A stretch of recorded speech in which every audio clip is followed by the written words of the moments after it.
আসসালামু আলাইকুম, SR blog থেকে আপনাদের স্বাগতম।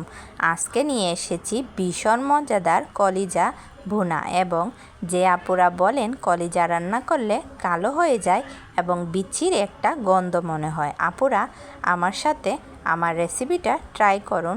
গন্ধ হবে না এবং দেখতে খুবই সুন্দর কালার হবে। তো চলুন আমি কিভাবে প্রসেসিং করতেছি সেটা আমার সাথে দেখে নেন। প্রথমে একটা বড় হাঁড়ির মধ্যে বেশ কিছুটা পানি ফুটিয়ে নিয়েছি এবং তার সাথে একে একে কলিজা, ফুসফুস, গলাসহ গরুর ভিতরের সবগুলি অংশ দিয়ে 5 মিনিট জাস্ট সিদ্ধ করে নিব। এর মধ্যেই ভিতরে থাকা এক্সট্রা রক্ত এবং দুর্গন্ধময় পানিটা বের হয়ে আসবে। তো আমার 5 মিনিট হয়ে গেছে, নামিয়ে ঠান্ডা পানি দিয়ে 2-3 বার ধুয়ে নিব। এবং ধোয়া হয়ে গেলে আমার এইখানে একটু স্কিপ হয়ে গেছে, আমি সরি বলে নিচ্ছি। কলিজার উপরে যে পাতলা চামড়াটা থাকে তা তোলার ক্যামেরা অন করতে ভুলে গেছিলাম, আমি আপনাদের কাছে ক্ষমা চেয়ে নিচ্ছি।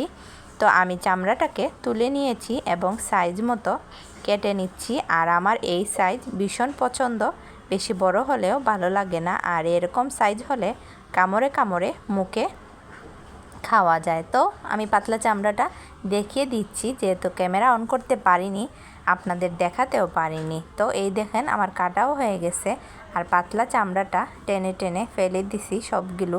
তো এই যখন এটার জন্যই রাবারি রাবারি মনে হয়। তো আমি সবগুলি ফেলে সুন্দর করে কেটে নিয়েছি। এবার পরিষ্কার পানি দিয়ে ধুয়ে ফেলবো। আর আপনারা সুন্দর করে এরকমও করতে পারেন, আবার একটু বড়ও করতে পারেন। তো আমি পরিষ্কার পানি দিয়ে কমপক্ষে 5-6 বার ধুয়ে নিব, যাতে ভিতরের সব লাল রক্ত বের হয়ে আসে। তো আমার সুন্দর করে ধুয়া হয়ে গেলে একটা ছাঁকনির মধ্যে ছেঁকে রেখে দিব। এবার একটা চুলার মধ্যে হাঁড়ি বসিয়ে দিয়েছি এবং বেশ কিছুটা তেল দিয়েছি। আর কলিজা ভুনাতে একটু তেল বেশি হলে খুবই ভালো লাগে। দিয়ে দিলাম 2 কাপ পেঁয়াজের কুচি এবং দিয়ে দিব আস্ত সব ধরনের মশলা, যেমন ডালচিনি, এলাচি, লবঙ্গ, তেজপাতা, গোলমরিচ এবং পরিমাণ মতো লবণটাও অ্যাড করে দিয়েছি, তাহলে পেঁয়াজটা তাড়াতাড়ি ব্রাউন কালার হয়ে আসে।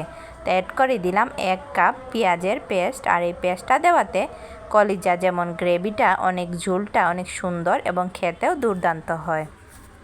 তার সাথে অ্যাড করে দিলাম হলুদ, মরিচ, ধনিয়া, জিরা।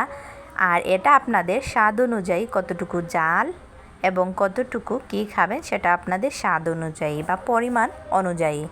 তো আমি নেড়ে চেড়ে অ্যাড করে দিব এবার আমার হাতে তৈরি স্পেশাল গরম মশলা, যেটার মধ্যে 14 থেকে 15 ধরনের গরম মশলা আছে। যদি দেখতে চান আমার পেজে চলে আসবেন, ঘুরে দেখতে পারেন এই মশলার রেসিপিটা। তো আমি দিয়ে নেড়ে চেড়ে ভালো করে মশলাটা কষানো হয়ে গেলে অ্যাড করে দিব কলিজাগুলি। আর কলিজাগুলি দিয়ে ভুলেও পানি দেওয়া যাবে না, যতক্ষণ না কলিজার উপর থেকে হালকা তো ঢেকে ঢেকে তেল উপরে আসা পর্যন্ত অপেক্ষা করব। তো আমার মশলাটি মোটামুটি কষানো হয়ে গেছে এবং নিচেও লাগেনি। আর আপনারা লক্ষ্য রাখবেন নিচে যেন না লাগে, এবং কি সুন্দর একটা ঘ্রাণ বাড়িয়েছে। তো আলহামদুলিল্লাহ কষানো হয়ে গেছে। এবার অ্যাড করে দিব কিছুটা পানি এবং এই পানি দিয়ে মোটামুটি কলিজা সিদ্ধ হয়ে আসা পর্যন্ত অপেক্ষা করব।